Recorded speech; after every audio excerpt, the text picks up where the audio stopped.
Assalamualaikum warahmatullahi wabarakatuh. Pecinta, sahabat, serta pelopor Al-Quran yang dimuliakan Allah Subhanahu wa Ta'ala. Pagi ini kembali saya akan mengajak kita mencari motivasi, mencari inspirasi agar kita bisa melakukan aktivasi-aktivasi di dalam kehidupan kita, dalam aksi-aksi kita. Maka kali ini kita akan lihat inspirasi juz 13 surah Ar-Ra'du ayat 28. Hafal ya. Juz 13 surah Ar-Ra'du ayat 13. Maaf, ayat 28. Ayat 28. Marilah kita memuji Allah Subhanahu wa Ta'ala yang terus menyayangi kita, mencintai kita, dan membimbing kita sebagai hambanya. Karena Tuhan Allah Subhanahu wa Ta'ala ingin satu hal pada kita, bahagia dunia akhirat. Dengan cara mengabdilah kepadanya. Kalau kita sudah mengabdi kepada Allah, sebenarnya kita telah memerdekakan diri kita terhadap semua makhluk. Salah satu kebebasan yang paling nikmat seorang beriman adalah ketika dia bisa membebaskan penghambaannya kepada semua makhluk hanya untuk Allah Subhanahu wa Ta'ala. La ilaha illallah. Namun Allah menurunkan satu model perilaku kehidupan yang luar biasa. Pada siapa? Pada kekasih Allah, baginda Nabiullah Muhammad SAW. Oleh karena itu, berselawatlah kepadanya minimal 100 kali per hari. Allahumma sholli ala Sayyidina Muhammad. Allahumma sholli ala Sayyidina Muhammad. Allahumma sholli ala Sayyidina Muhammad. Jadi para pemuda, anak-anak, orang tua, ibu bapak, jangan lupa berselawat kepada Nabi kita, bahagian dari kecintaan kita kepada kekasih Allah. Apabila kita mencintai kekasih Allah, sama dengan kita telah mencintai Allah Subhanahu wa Ta'ala.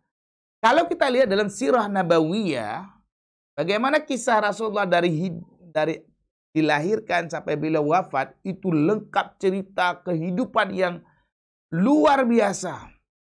Kisah Nabi dihina-hina, kisah Nabi disiksa, kisah Nabi dalam peperangan, kisah Nabi dalam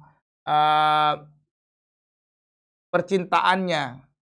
Bagaimana dia karena Allah di saat muda yang seharusnya dia bisa dapatkan wanita yang gadis perawan, tapi Nabi bersedia menikah dengan Khadijah yang telah janda. Ada apa di situ? Nabi ingin belajar banyak. Bahwa pernikahan itu tidak dilihat pada janda atau gadis. Tapi Nabi melihat kemuliaan sang wanita ini. Itulah ibunda kita. Ya. Ummul Mukminin bernama Khadijah. Bagaimana beliau begitu sabar mendampingi Nabi kita. Bagi kita wanita, belajarlah kisah biografi Ummul Mukminin Khadijah. Betapa sabarnya dia dalam kehidupannya. Itu pesan saya. Nah, oleh karena itu, pada pagi ini kita akan bicara tentang kunci ketenangan dalam inspirasi dan motivasi juz 13 surah Ar-Ra'du ayat 28. Saya akan bacakan terlebih dahulu. A'udzu billahi minasy syaithanir rajim. Bismillahirrahmanirrahim. Alladzina amanu wa tatma'innu qulubuhum bidzikrillah. Ala bidzikrillahi tatma'innul qulub. Shadaqallahul azim. Aku berlindung kepada Allah dari godaan syaitan yang terkutuk dengan menyebut nama Allah yang Maha Pengasih lagi Maha Penyayang. Pecinta sahabat dan pelopor Al-Quran, kita terjemahkan terlebih dahulu. Alladzina amanu. Alladzina, orang-orang yang amanu, beriman. Nah, ini berarti Allah berikan spesialisasi. Langkah apa lagi yang harus dilakukan oleh orang-orang beriman. Beda dengan ya ayuhan nas, wahai manusia, itu Allah kasih tahu kepada manusia semuanya. Ini spesial nih. Apa yang spesial? Allah mengatakan wa tatma'innu qulubuhum, dan hati mereka menjadi tenang. Seharusnya orang beriman itu hatinya tenang, bukan gelisah, bukan galau, bukan ketidakpastian, bukan susah, bukan pula gundah gulana. Kenapa? Karena dia sudah beriman. Beriman itu adalah percaya kepada rukun iman. Percaya kepada Allah. Udah kuat ya azamnya. Makanya seharusnya yang lahir daripada orang-orang yang beriman, wa tatma'innu qulubuhum. Hati mereka itu menjadi tenang. Lalu kalau kita tidak tenang, apakah kita bukan orang yang beriman? Ya, itu larinya kepada bab hati kita. Orang beriman ini kan hatinya kadangkala sehat, yang disebut dengan qalbun sahih. Kadangkala hatinya sehat, maka ketika hatinya sehat, biasanya ibadahnya meningkat, aktivitas amalnya meningkat, aktivitas akhlaknya meningkat. Itu saat hati itu sehat. Apakah orang beriman kemudian hatinya ada sakit? Ya, jawabannya yang disebut dengan qalbun marid. Nah, makanya ayat-ayat Al-Quran ini memotivasi kita untuk selalu menjaga posisi kita itu pada qalbun sahih, hati yang sehat. Inilah yang harus kita kejar. Sehingga stabil dia imannya, ya. Makanya Allah mengatakan wa tatma'innu qulubuhum, dan hati mereka menjadi tenang. Bagaimana caranya? Bidzikrillah, dengan mengingat Allah. Itu bagaimana Allah sangat detail, bukan? Mengajarkan kita, mengajarkan hati kita. Karena kalau hati kosong, kerjanya melompong. Jadi hati ini kalau bahasa lainnya tuh jiwa. Ya, jiwa. Di dalam komponen jiwa itu ada. Kalau kita organnya itu, yang perlu kali kita jaga itu detakan jantung. Kalau detakan jantung normal, itu biasanya kita nggak gelisah. Sehingga sistem pada perut kita ya, lambung kita juga bagus. Banyak orang itu gelisah bukan karena sakit, tapi karena gangguan lambung. Gangguan lambung ini akan mempengaruhi gangguan jantung. Gangguan jantung juga bisa mempengaruhi gangguan lambung. Nah, apa pola tadi? Pikiran yang tidak beres melahirkan energi yang kuat untuk memproses semua organ tubuh kita. Makan yang tidak beres itu juga bisa melahirkan gangguan pada seluruh organ kita. Makanya selalu dibuat kita tuh olahraga kan, gerak, jantungnya harus sehat, saluran darah yang dialirkan dan yang mengalir dan dialirkan itu harus dalam keadaan yang sehat. Jadi ayat ini, saya ulang, juz 13 surah Ar-Ra'd ayat 28 ini, wa tatma'innu qulubuhum bidzikrillah, dan hati mereka menjadi tenang dengan mengingat Allah. Lalu Allah berikan satu pernyataan yang menegaskan kenapa kita harus berzikir atau mengingat Allah. Allah mengatakan, ala bidzikrillahi tatmainnul qulub. Ingatlah, hanya dengan mengingat Allah hati menjadi tenang. Jadi di awal Allah menyampaikan khusus kepada orang yang beriman bahwa kata tenang akan kamu dapatkan ketika kamu berzikir. Lalu kalau kamu berzikir, maka hatimu menjadi tenang. Jadi ini ayat kalau kita bagi 3 dia. Pertama itu paparan, ya. objeknya orang beriman. Yang kedua, solusi, ya, aksi orang beriman, yaitu bidzikrillahi, ya, wa tatma'innu qulubuhum bidzikrillahi. Yang ketiga adalah closing statement. Nah, kalau bahasanya, jadi opening statement, ada closing statement. Jadi closingnya Allah mengatakan, ala bidzikrillahi tatma'innul qulub. Kalau kamu mengingat Allah akan tenang. Kalau begitu, 5 kunci ketenangan itu apa saja? Yang pertama, bebaskan dirimu penyembahan selain daripada Allah Subhanahu wa taala. Jadi kalau kamu menyembahnya kepada Allah, punya kemerdekaan dalam sembahan hanya kepada Allah kita menyembah, maka itu biasanya akan melahirkan ketenangan yang tak terbataskan dan tak terbantahkan. Contohnya bagaimana? Contoh yang pertama, bila kita datang musibah, kita masih bisa tenang. Oh, kamu bisa tenang ya? Ya, semuanya yang musibah yang ngasih Allah, yang menyelesaikan juga Allah. Tugas kita berusaha untuk menikmati musibah itu dan mencari solusi. Dan ketika proses mencari solusi dan menikmati ini, Allah beri kita pahala. Allah ampunkan dosa. Dan Allah menaikkan tingkatan diri kita. Kenapa kita harus susah? Gitu loh. Yang pertama, bebaskan dirimu dari segala penyembahan hanya kepada Allah Subhanahu wa taala. Maka zikirnya apa? La ilaha illallah, la ilaha illallah, la ilaha illallah, Muhammadur Rasulullah. Coba Bapak Ibu, anak muda, anak kecil, ya, yang akan besar, pecinta, sahabat, dan pelopor Al-Quran. Jadi kalau kita sudah membebaskan penyembahan kita hanya kepada Allah, aplikasinya apa? Zikir la ilaha illallah. Sering-sering. La ilaha illallah, la ilaha illallah, la ilaha illallah. Begitulah kira-kira.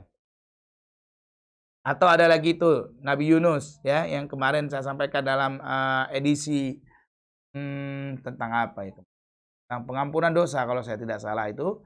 La ilaha illa anta inni subhanaka inni kuntum minaz zalimin. Nah, itu Nabi Yunus itu dalam ikan paus itu, Zunnun itu, dia mengucapkan itu. Jadi kalau kita sudah berzikir dengan kalimat-kalimat kemerdekaan yang Rasulullah ajarkan, itu biasanya kita lebih tenang. Jadi tiada Tuhan kecuali Allah. Jadi la ilaha illallah, tiada Tuhan selain Allah. Allah lah Tuhanku, Allah lah tempat aku menyembah, dan Allah lah tempat aku kembali, dan Allah lah yang menghidupkanku. Artinya itu adalah kunci ketenangan karena adanya kemerdekaan di dalam kehidupan. Jadi hanya orang-orang yang merdeka lah yang dia tenang. Karena hakikat ketenangan itu adalah pintu awal menemukan kebahagiaan. Jadi kalau kita ingin merasakan kebahagiaan yang luas, maka perluas pula cakup ketenangan yang harus kita miliki. Caranya apa? Ala bidzikrillahi tatma'innul qulub. Ingatlah. Hanya dengan mengingat Allah, hati menjadi tenang. Zikir. Jadi zikir di sini membebaskan diri yang pertama dari penyembahan hanya kepada Allah. Zikirnya la ilaha illallah. Itu dilakukan 100 kali per hari. Coba aja dulu. Saya yakin, saya sangat yakin ketika Anda sudah berzikir dengan kalimah thayyibah, bahkan Allah mengatakan dalam sabdanya baginda Nabi Muhammad SAW, barang siapa yang nanti ketika dia kembali kepada Allah sempat mengucapkan la ilaha illallah, udkhulul jannah, dia dijamin surga oleh Allah Subhanahu wa taala. Makanya dibiasakan dari sekarang. Kemerdekaan didapatkan, caranya zikirlah la ilaha illallah, La ilaha illallah, la ilaha illallah. Nah, kapan yang cocoknya? Nah, yang paling bagus itu ba'da sholat subuh. Itu kan ada zikir. Subhanallah, alhamdulillah, wa la ilaha illallah wa akbar. Jadi, sisihkan waktu kita itu untuk mendapatkan zikir la ilaha illallah itu cukup ya paling habis sekitar 10 menit. Ya, 100 kali. Dihitung aja pakai tangannya nih kan. Ini ada 3 kan. Nah, dua-dua ini kan sekitar berapa ya? 30. 30 kali 3. 3 kalilah ulang-ulang tambah 10. Jadi 90 tambah 10, 100. Itu selesai loh. Nanti rasain tuh kalimat thayyibah itu akan mampu ya. Mampu memberikan kemerdekaan kepada kita dan memberikan kita bekerja hanya untuk Allah. Itu yang pertama. Jadi kemerdekaan. Segera merdekakan kita bahwa apapun yang kita lakukan untuk Allah. Yang kedua adalah dengan selalu melatih husnuzon. Nah, ini aksi-aksi ketenangan. Positif kepada Allah dan kepada manusia. Apabila dengan sesama manusia ada sesuatu hal yang janggal, yang buruk, itu dalam Islam juga punya aturannya. Salah satu aturannya, kita dilarang ghibah. Jadi yang boleh itu apa? Tabayyanu. Hendaklah kamu mentabayyun. Mencek, mengcross-check keterangan yang kita dapatkan. Cari saksi-saksinya. Baru boleh dieksekusi. Jadi ghibah ini jangan pernah terjadi. Ghibah itu adalah orang yang omong, yang diomongin, dan yang ngomong sama dosanya. Ini nggak ada manfaatnya gitu. Ya, seperti memakai daging saudaranya sendiri yang telah mati. Mana tuh? Jangan dilakukan. Jadi yang kedua, hendaklah kita itu, aksi yang kedua itu, dari 5 kunci ketenangan, hendaknya kita berpikiran positif. Positif, positif, positif. Kepada Allah dan kepada sesama manusia. Bukan berarti ketika kita berpositif ya. Mohon maaf nih, belepotan. Bukan berarti ketika kita berpositif sama manusia, kita langsung percaya. Enggak juga. Ada konsep takwa di situ. Takwa itu kan artinya jaga-jaga. Kehati-hatian. Makanya saya sampaikan selalu, misalnya kita dalam berteman. Dalam berteman itu saya membagi teman itu dengan beberapa tingkatan. Ada teman, kalau kita punya rumah, itu namanya teman di luar pintu pagar. Lalu ada teman, yang kedua tuh tingkatan teman dalam pekarangan. Tingkatan yang ketiga, teman ruang tamu. Tingkatan yang keempat, teman meja makan. Tingkatan yang kelima, teman kamar tidur. Tingkatan yang keenam itu namanya teman kamar mandi. Itu beda-beda tuh. Makanya kalau kita pakai sosial media, jangan semuanya dijadiin teman kamar mandi. Kenal aja baru, ya udah sapa-sapa dulu dong, say hello kan gitu. Jangan langsung maknyus, jangan langsung mantul ya.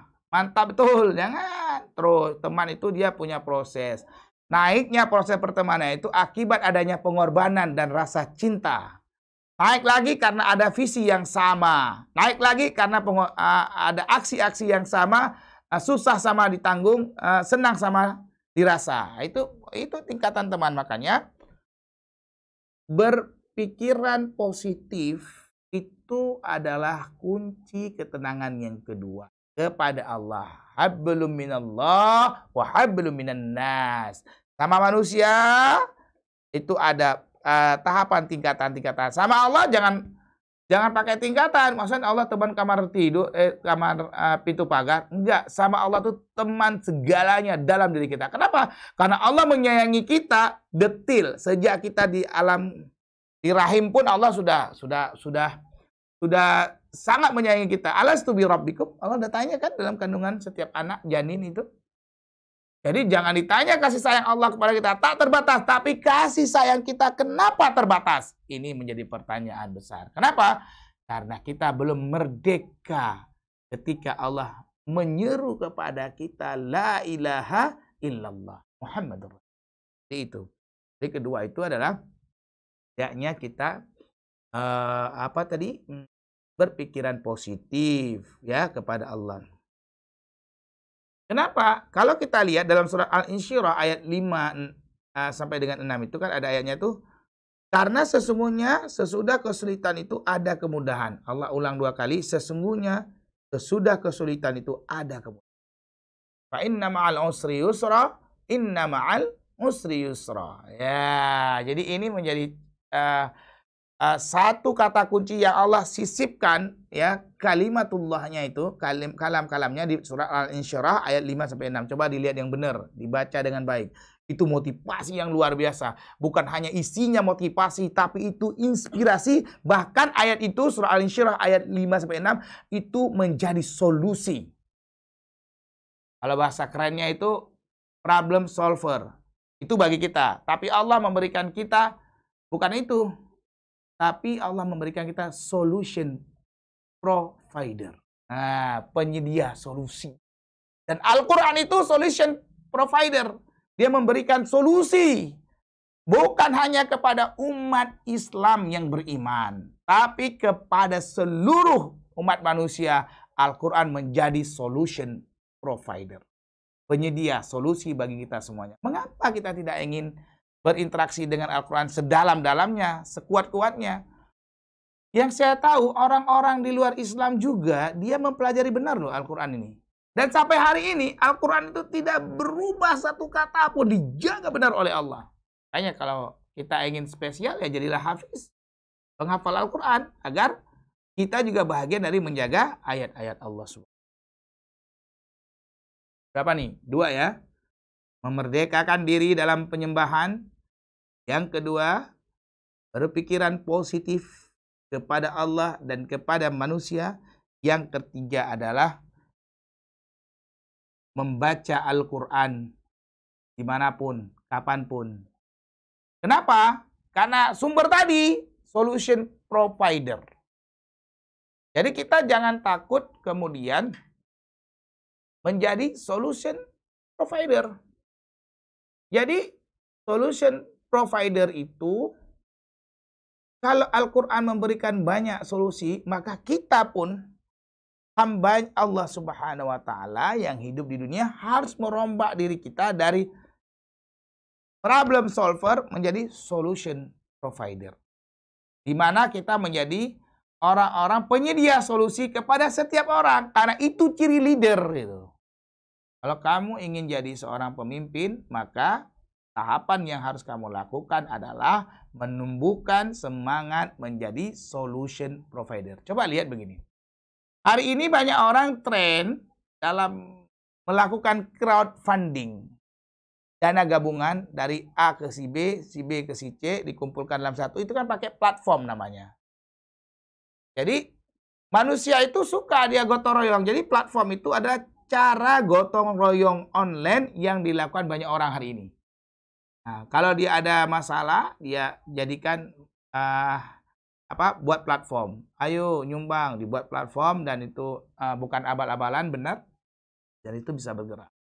Sama juga hari ini tren jualan atau marketing itu orang sudah berpindah kuadrannya dari problem solver, ya, dari penyelesai masalah kepada solution provider. Dia nggak langsung jualan, dia lakukan namanya soft selling. Nah, jualan secara soft lebih. Caranya gimana? Ya, dia berubah menjadi solution provider. Karena orang dibuat relax dulu, relax, lebih relax, 100 kali lebih relax, 1000 kali lebih relax. Sehingga ketika dia berbelanja itu bukan lagi karena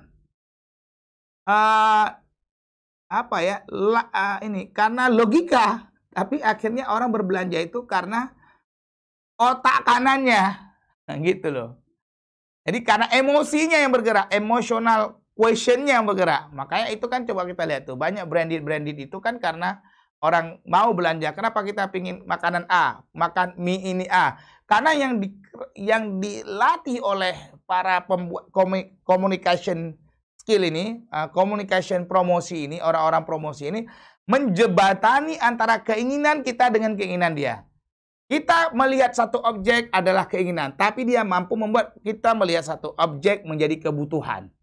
Padahal di kita keinginan, tapi dia bisa buat kebutuhan. Nah, itu kan keahlian. Samalah bagaimana kita melihat Al-Quran. Tugas saya sebagai motivator Al-Quran, membuat Al-Quran ini bukan keinginan, tapi kebutuhan saya dan kita semuanya.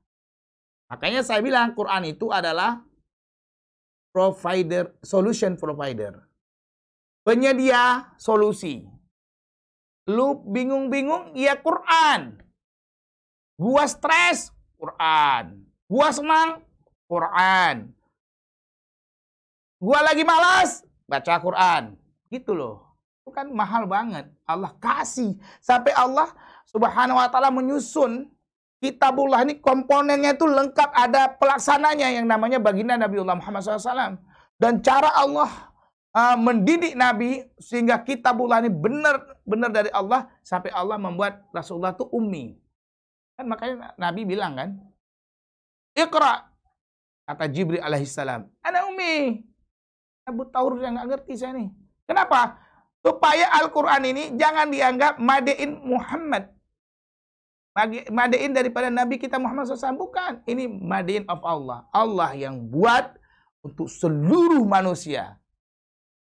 Ya Allah. Oleh karena itu, maka membaca Al-Quran itu menjadi hal yang paling penting. Karena dia kebutuhan kita, bukan keinginan. Ingat itu. Al-Quran bukan keinginan kita. Tapi Al-Quranlah kebutuhan kita untuk menyerap energi-energi yang sangat dahsyat di dalam Al-Quran.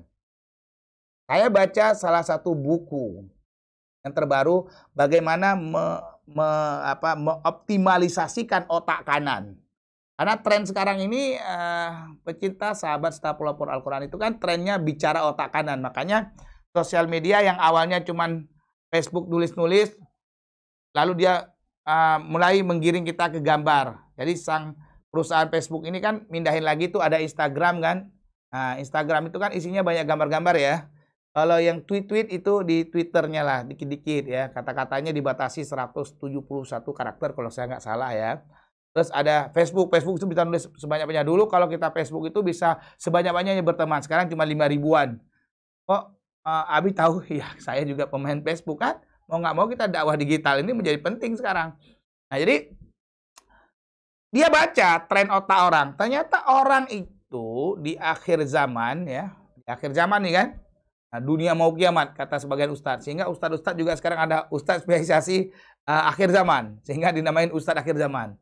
Nah dulu ada ustadz spesialisasi sedekah ya. Nah, dia sedekah aja ngomongnya. Jadi memang harus ada core ya. Kemudian ada ustadz yang dia bicara tentang hati. Hati aja dia.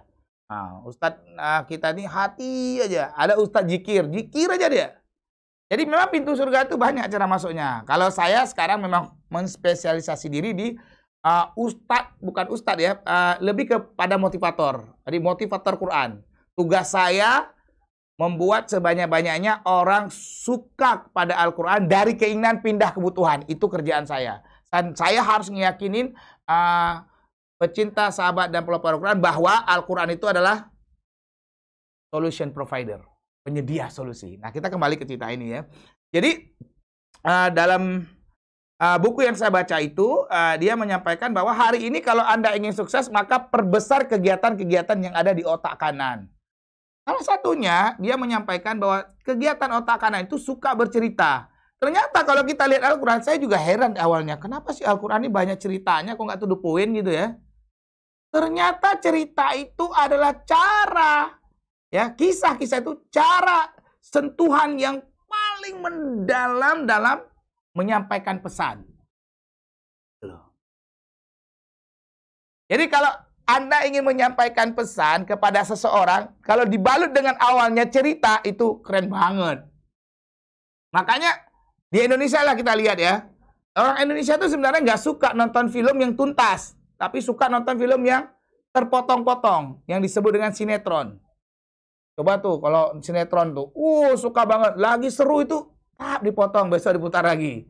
Makanya apa ya. Yang saya pelajari itu ketika saya diskusi dengan salah satu orang sinema. Dia bilang begini. Jadi orang Indonesia tuh buang-buang uang untuk entertainment itu tinggi banget. Satu produksi ya, satu episode itu dibuat, itu ya sekitar durasi 1 jam, itu menghabiskan dana bisa mencapai 200 juta lah kita anggap. Bayangkan kalau 1000 episode, berapa miliar itu uang keluar. Jadi kalau kita lihat inspirasi dan motivasi di Al-Quran itu, kita akan lihat banyak sekali teknik-teknik yang Allah buat kepada kita. Kalau kita amalin, kita jalanin, itu solusi semua. Anda butuh solusi dagang, ada di Al-Quran. Anda butuh solusi kehidupan, cara hidup jangan stres, ada di Al-Quran. Anda butuh apa? Ekonomi, ada di Al-Quran. Anda butuh tenang, ada. Anda butuh cara taubat, ada. Anda butuh kemerdekaan, ada. Anda butuh hukum-hukum cara hidup, ada. Apalagi yang Anda butuhkan? Anda butuh teknik berperang juga ada. Anda butuh bagaimana menjadi adil, ada. Menjadi hakim. I'diluhu aqrabu littaqwa. Oh, itu kalau saya akan bongkar itu dalam banget itu. Jadi gitu loh. Jadi makanya kita hendaknya baca Al-Quran, bukan hanya baca, tapi baca tafsirnya, baca terjemahan prakatanya. Sekarang kan model-model Quran tuh banyak ya. Kemudian kalau bisa dihafal, kalau bisa lagi belajar tafsirnya, kalau bisa lagi datang pada orang saleh minta tadaburnya, gitu loh. Dahsyat banget. Makanya saya bilang tadi, ketika saya baca buku ini kayaknya ada di Al-Quran ini. Dia mengatakan bahwa salah satu teknik marketing terbaik hari ini adalah bercerita. Yang mereka sebut dengan tell story. Atau ada yang bilang storytelling. Ya. Jadi orang kalau diajak storytelling itu kan seneng dia. Makanya kan, karena cerita ini sesuatu yang sangat disukai oleh kaum Hawa. Dan penduduk bumi ini wanita lebih banyak daripada laki-laki kan. Nah jadi gitu loh. Nah jadi itu salah satunya. Yang kedua, di situ juga saya baca bahwa bagaimana pesan kita itu akan sampai kepada orang. Dia bilang hendaknya kamu itu adanya jiwa empati. Nah, apa itu empati? Memposisikan diri dalam keadaan orang lain sehingga kita merasakan yang sama. Bagaimana Al-Quran juga menyampaikan itu kan? Bagaimana Al-Quran bercerita kisah-kisah Nabi kita? Yang paling unik kan seperti cerita kemarin Nabi Nabi Yunus alaihissalam misalnya kan? Nah, dia kesel dengan umatnya, lalu dia naik kapal lalu dicebur kan? Cebur ke laut, diambil oleh ikan, lalu di ikan itu dia. Bagaimana Allah ngasih tahu? Enggak langsung, Yunus kamu salah, enggak. Tapi dibuat proses cerita, dan cerita itu kalau kita lihat tuh menarik banget ya. Enggak logis sih kadang-kadang ya. Makanya Allah mengatakan tuh Alif Lam Mim dzalikal kitabul la raiba fihi hudal muttaqin. Bayangin orang bisa hidup dalam perut ikan. Enggak logis sebenarnya. Bayangin Nabi bisa ke Sidratul Muntaha, lewati 7 langit dengan gunakan burak. Ya nggak logis lah. Tapi Allah ini mengingatkan kita, kalau kamu telah beriman kepadaku, maka imanlah kepada gaib. Gaib ini sesuatu yang tidak sanggup kamu pikirkan. Kenapa Allah tidak langsung aja nampakin dirinya ngasih kitab Al-Quran? Karena kita nggak mampu, karena agungnya Allah, Malikal Kudusnya Allah, Rahman dan Rahimnya Allah. Itu kan sudah pernah dikisahkan, kisah Nabi Musa kan. Dia pengen banget lihat Allah Ta'ala. Ya. Lalu dia pergi ke Bukit Tursina, begitu Allah ingin memunculkan, meledak tuh pingsannya. Akhirnya dia disuruh belajar kan. Dia disuruh belajar sama Nabi Khidir. Itu nanti yang saya bilang kemarin, tinggal lihat tuh di juz 16 tuh. Belah mana ya? Di atas ayatnya tuh, saya ingat betul tuh di atas, sampai Nabi Khidir tuh kesel gitu kan. Ya udahlah ini terakhir kamu jalan sama gua. Nanya terus gitu katanya. Lalu akhirnya Nabi Khidir pun menjelaskan. Artinya apa? Ada banyak pelajaran, ada banyak motivasi, ada banyak solusi kalau kita sering berinteraksi dengan Al-Quran. Apalagi rahmat Allah, banyak sekali. Jadi kalau kita sudah berinteraksi dengan Al-Quran, itu teknik-teknik Allah membuat kita senang, teknik-teknik Allah membuat kita teringat padanya, itu cukup menarik. Jadi bahasa saya begini, cinta orang bersama Al-Quran itu spesial. Rasanya spesial, perlakuannya spesial, cara kerjanya spesial. Begitu loh. Coba aja Anda dekat dengan Allah.